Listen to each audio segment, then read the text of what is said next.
So dear students, we were studying infinite series. In the last lecture, we studied about alternating series. Then we have done Leibniz test.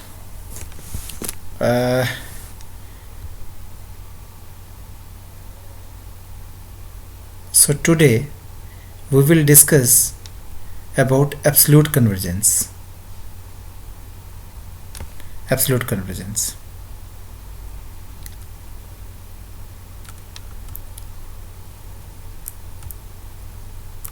This one. A series summation an from 1 to infinity is said to be absolutely convergent if the series summation mod of an is convergent.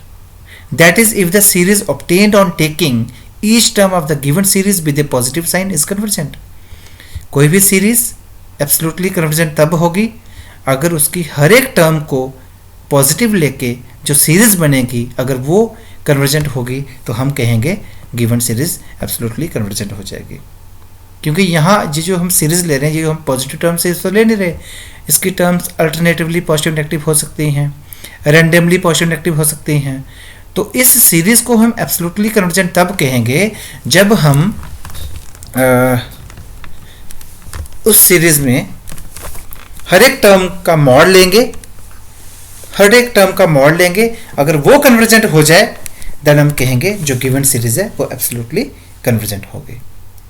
For example the series summation -1 की power n - 1 1/n की power 5 n from 1 to infinity, ये alternative series है. ये जो alternative series है ये कह रहे हैं कि ये एब्सोल्युटली कन्वर्जेंट होगी. क्यों? यानी कि इसका अगर हम सीरीज की हर एक टर्म का मॉड ले लें तो सारी टर्म्स पॉजिटिव हो जाएंगी. तो जब हम हर एक टर्म का मॉड लेंगे यानी कि पूरी की पूरी, ये अगर an है, मान लो an, पूरी की पूरी टर्म्स का मॉड ले लेंगे तो सारी टर्म्स क्या हो जाएंगी? पॉजिटिव हो जाएंगी. ये देखिए पॉजिटिव होगी सारी टर्म्स. उस केस में पॉजिटिव हो जाएंगी और आपको पता है समेशन 1/n की पावर 5 बाय p टेस्ट ये कन्वर्ज करता है. वाई?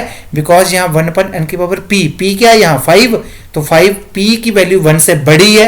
अगर p की वैल्यू 1 से ग्रेटर होती है तो जो p टेस्ट वो कहता है कि वो सीरीज क्या कर जाएगी? कन्वर्ज कर जाएगी.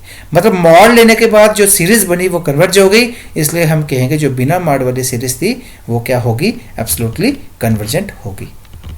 Okay. Then again the series summation -1 की पावर n 1/n की power 3/2 n from 1 to infinity, it is also uniformly convergent. Why? Because अगर हम हर एक टर्म का मॉड लेंगे तो माइनस कैंसिल होकर ये प्लस बन जाएगा, सारा सीरीज समीशन बन जाएगी समीशन 1/n की पावर 3/2. तो जो पॉजिटिव टर्म सीरीज बन जाएगी मॉड लेने के बाद उस केस में बाय p टेस्ट ये दोबारा कन्वर्ज कर जाएगी, क्योंकि जो पावर है यहाँ 1/n p जो है वो 3/2 है. आई मीन वो 1 पॉइंट समथिंग आएगा 1.5. उस केस में n की p की वैल्यू ग्रेटर 1 आती है जो बाय p टेस्ट ये कन्वर्ज कर जाएगी जब हम हर एक टर्म का मॉड लेंगे. अगर मॉडुलस वाली सीरीज कन्वर्ज कर जाती है तो हम कहते हैं कि जो गिवन सीरीज है वो क्या कर जाएगी? यूनिफॉर्मली कन्वर्जेंट हो जाएगी. After that conditional convergent. A series summation an is said to be conditionally convergent if, बेटा ये ऑफ नहीं, इफ होगा, इफ द सीरीज कन्वर्जेस, अगर वो सीरीज कन्वर्ज करे बट सीरीज एब्सोल्युटली कन्वर्ज ना करे. मतलब ऐसी सीरीज जो कन्वर्ज करती है बट एब्सोल्युटली कन्वर्ज नहीं करती उसको बोलते हैं कंडीशनली कन्वर्जेंट. तो एब्सोल्युटली कन्वर्ज नहीं करना मतलब उस सीरीज का अगर मैं मॉड ले लूं, मॉड लेने के बाद भी अगर वो कन्वर्ज नहीं करती तो तब जाकर वो एब्सोल्युटली कन्वर्ज नहीं करेगी. क्योंकि अगर सीरीज एब्सोल्युटली कन्वर्ज कर रही है दिस मींस उसका मॉड लेने के बाद वो कन्वर्ज कर रही है, तब जाकर वो कन्वर्ज की एब्सोल्युटली. लेकिन अगर वो एब्सोल्युटली कन्वर्ज नहीं कर रही, दिस मींस मॉड लेने के बाद भी वो सीरीज कन्वर्ज नहीं कर रही है, तभी जाकर वो एब्सोल्युटली कन्वर्ज नहीं हुई. ओके. तो कहने का मतलब ये हुआ अगर कोई सीरीज कन्वर्जेंट है लेकिन मॉड लेने के बाद वो कन्वर्जेंट नहीं है, यानी कि वो सीरीज एब्सोल्युटली कन्वर्जेंट अगर नहीं है तब जाकर वो कंडीशनली कन्वर्जेंट हो जाएगी. तो एग्जांपल क्या बनेगी?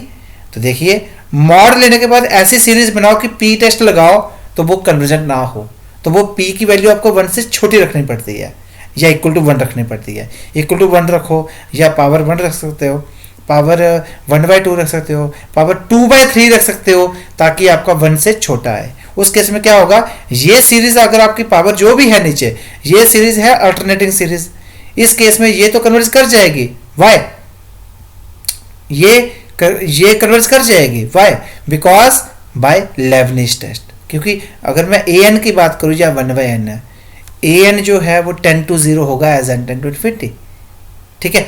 और साथ में ये जो ये होगी 1/n होगी, ये मोनोटोनिकली डिक्रीजिंग होगी, जैसे जैसे n बढ़ता जाएगा वैसे वैसे टर्म्स डिक्रीज होते जाएंगे। मोनोटोनिकली डिक्रीजिंग भी है ए एन की सीक्वेंस, और साथ में a n 10 to 0 as n 10 to infinity, तो this means by Leibniz test ये सीरीज कन्वर्ज कर जाएगी। बट अगर मैं इस सीरीज का मॉड ले लूँ, उस केस में ये पॉजिटिव टर्म सीरीज 1/n बनेगी, और लेकिन जो सीरीज 1/n होती है वो कन्वर्ज नहीं करती बाय पी टेस्ट, क्योंकि जब 1/n के बाद 1 आ गई, पी की वैल्यू 1 आ गई, तो मॉड लेने के बाद से सीरीज कन्वर्ज नहीं कर रही, दिस मीन्स ये एब्सोल्युटली कन्वर्जेंट नहीं है, बट ये सीरीज कन्वर्जेंट है बाय लेबनिज टेस्ट। सो ये सीरीज क्या कर जाएगी, कंडीशनली कन्वर्जेंट हो जाएगी, क्योंकि ये सीरीज कन्वर्जेंट है बट एब्सोल्युटली कन्वर्जेंट नहीं है, क्योंकि मॉड लेने के बाद से ये सीरीज डाइवर्जेंट हो जाती है बाय पी टेस्ट। ओके, तो सेम तरीके से आप और एग्जांपल बना सकते हो, n की पावर 1/2, तो ये सीरीज तो कन्वर्जेंट होगी, अल्टरनेटिव सीरीज है, लेबनिज टेस्ट आप लगा सकते हो, कैसे, an जो है यहाँ 1/√n है, तो ये मोनोटोनिक डिक्रीजिंग है, और साथ में आपको पता है कि जो an है वो 10 to 0 होगा एज n 10 to infinity, तो उस केस में ये सीरीज कन्वर्ज कर जाएगी।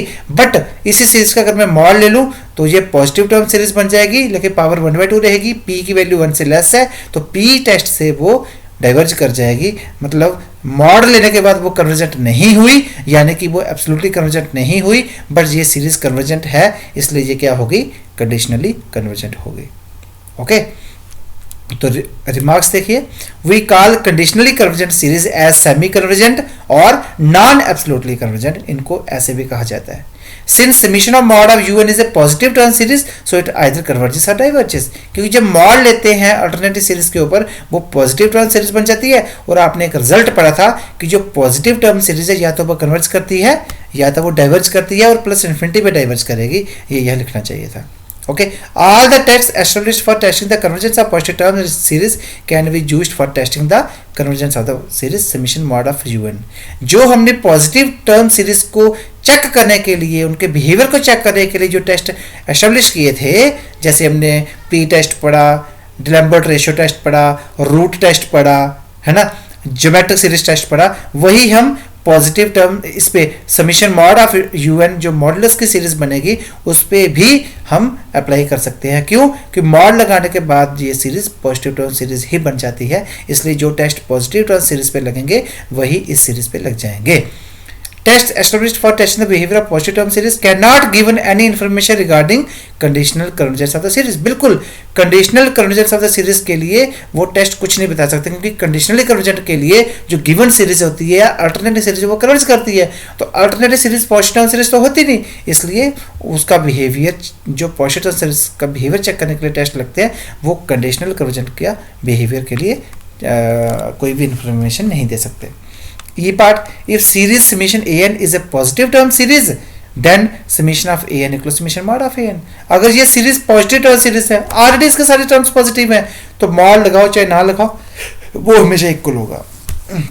so far a series of positive terms the concept of convergence and the absolute convergence are the same। क्योंकि एब्सोल्यूट कन्वर्जेंस कब होती है? जब मॉड लेने के बाद कन्वर्जेंट हो, वो ऑलरेडी पॉजिटिव टर्म सीरीज है, ठीक है, तो उसको मॉड लेने के बाद क्या कन्वर्जेंट होगी, वो तो वही सीरीज बनेगी। अगर वो कन्वर्जेंट है तो मॉड भी कन्वर्जेंट ही होगा, क्योंकि वो पॉजिटिव टर्म सीरीज है। तो दिस मीन्स उस केस में एब्सोल्यूट कन्वर्जेंस और कन्वर्जेंस का कंसेप्ट सेम हो जाता है। तो आगे हम बड़ी इंपॉर्टेंट थ्योरम पढ़ेंगे, very very important theorem, prove that every absolutely convergent series is convergent is the converse true. हर एक एब्सोल्युटली कन्वर्जेंट सीरीज कन्वर्जेंट होती है, बट कन्वर्स मैं कहूंगा may or may not be true, need not be true.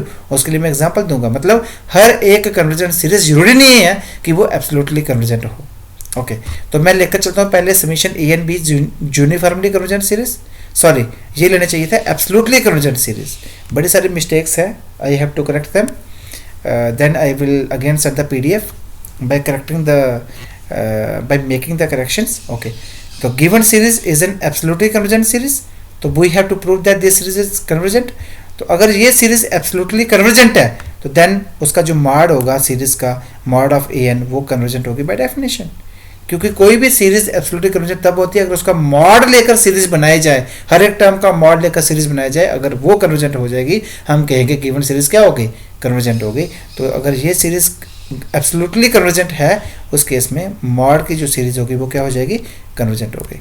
Since mod की series convergent है तो लगाओ Cauchy's criteria for convergence of series for given epsilon greater 0 however small there exist m belongs to z positive such that mod of in m+1 की term से आगे, लेकिन term क्या है, मॉड में है, मतलब mod of am+1 plus mod of am+2 plus mod of am+3 plus so on plus mod of an वो लेस देन एप्सिलॉन होगा for all n greater than m। ये कॉशी क्राइटेरिया हमने apply कर दिया। Okay, this means देखिए अगर whole mod ले लें, अगर पूरा मॉड लेस देन एप्सिलॉन है हम विदाउट मॉड भी कह सकते हैं mod of am+1 plus mod of am+2 plus mod of am+3 plus 1 plus mod of an less than epsilon for all n greater. क्यों मॉड क्यों हटा दिया, मॉड इसलिए हटाया क्योंकि ये सारे के सारे जो टर्म्स है ये पॉजिटिव हैं, क्योंकि मॉड पॉजिटिव होता है हमेशा, तो पॉजिटिव टर्म सीरीज बन जाएगी ये पूरी की पूरी अगर mod of an greater to 0 है फॉर ऑल n। ठीक है, तो मॉड ये पॉजिटिव होती है सारी टर्म्स, तो मॉड लगाना नहीं लगाना कोई फर्क नहीं पड़ता, ये लेस देन एप्सिलॉन हो जाएगा for all n greater than, इसको हमने फर्स्ट मान लिया। अब देखिए मैं mod of am+1 plus am+2 plus so on plus an इसकी वैल्यू निकालता हूँ, वो लेस देन और इक्वल टू हो जाएगा मॉड ऑफ am+1, मतलब mod of sum of these terms less than और equal to sum of their mods by triangular inequality. Okay, by triangular inequality आएगा यहाँ। ठीक है, for all n greater than m। तो ये जो है ऑलरेडी फ्रॉम फर्स्ट ये लेस देन एप्सिलॉन है for all n greater than m using first, तो दिस मीन्स ये जो मॉड है इन टर्म्स का सम का वो लेस देन एप्सिलॉन हो गया for all n greater than m। तो by Cauchy's criteria for convergence of series पहले मॉड वाली टर्म्स में लगा, अब विदाउट मॉड वाली टर्म्स में लग गया, जिसमें समेशन विदाउट मॉड वाली वो क्या हो जाएगी, कन्वर्जेंट हो जाएगी। जब विद मॉड वाली कन्वर्जेंट थी तो मॉड की टर्म्स का सम m+1 टर्म से ऊपर वाला, ये Cauchy criteria for convergence of series का कंसेप्ट है, ये लेस देन एप्सिलॉन हो जाएगा। तो विदाउट मॉड वाली थी अगर तो उसमें विदाउट मॉड वाली सीरीज क्या हो जाएगी, कन्वर्जेंट हो जाएगी by Cauchy's criteria for convergence of series, क्योंकि कंडीशन वही की वही है, सेम की सेम कंडीशन है, वो विद मॉड वाली थी, ये विदाउट मॉड वाली थी। ठीक है, तो सो अगर ये सीरीज कन्वर्जेंट है दिस मीन्स हम मॉड वाली सीरीज कन्वर्जेंट लेकर चले थे, विदाउट मॉड वाली सीरीज भी कन्वर्जेंट होगी। सो summation mod of an is convergent implies that summation an is convergent. This means summation mod of an is convergent मतलब गिवन सीरीज क्या हो जाएगी, एब्सोल्युटली कन्वर्जेंट। तो उस केस में जो गिवन सीरीज है वो कन्वर्जेंट भी होगी, इसका मतलब क्या हो गया, यही सीरीज एब्सोल्युटली कन्वर्जेंट थी और यही सीरीज आपकी कन्वर्जेंट होगी। So every absolutely convergent series is convergent, but converse of this theorem may और may not be true. Converse इसका मे और मे नॉट बी ट्रू, हो भी सकता है ट्रू, नहीं भी हो सकता। ठीक है, for this let us take a counter example. अब मैं काउंटर एग्जांपल लेता हूं, मैं ऐसी सीरीज लूंगा जो कन्वर्जेंट होगी बट वो एब्सोल्युटली कन्वर्जेंट नहीं होगी। देखिए समेशन -1 की पावर n-1 1 पन n की पावर 1/3। मैंने कहा कि ये सीरीज कन्वर्जेंट तो है बाय लेबनिज टेस्ट, क्योंकि ये जो an है इसकी जो सीक्वेंस बनेगी ये मोनोटोनिकली डिक्रीजिंग बनेगी, बिल्कुल ठीक है। ये देखो मैं इसको बताऊंगा कैसे बनेगी मोनोटोनिक डिक्रीजिंग, और साथ में ये इसकी जो nth टर्म की जो लिमिट होगी वो 0 बनेगी as tend to infinity, so series converge कर जाएगी। लेकिन अगर इसी सीरीज का मैं मॉड ले लूंगा तो ये माइनस का प्लस बन जाएगा, पॉजिटिव टर्म सीरीज बन जाएगी, लेकिन इसकी पावर कितनी है 1/3। पी टेस्ट कहता है कि पॉजिटिव टर्म सीरीज पे अगर वो लेस देन 1 हो उस केस में वो सीरीज डाइवर्स करती है, तो सीरीज कन्वर्ज नहीं की, लेकिन वो मतलब सीरीज कन्वर्जेंट तो थी लेकिन मॉडल लेने के बाद वो कन्वर्जेंट नहीं बनी, यानी कि गिवन सीरीज आपकी एब्सोल्युटली कन्वर्जेंट नहीं हुई। तो ये देखिए कैसे comparative with general alternative series summation -1 की पावर n-1 an, तो an यहाँ से निकल गया 1 पन n की पावर 1/3, an ये है आपका वो पॉजिटिव है फॉर ऑल n। अब देखिए मैं बताता हूँ ये मोनोटोनिक डिक्रीजिंग कैसे बना, बता तो दिया बट एक्सप्लेन कर रहा हूँ।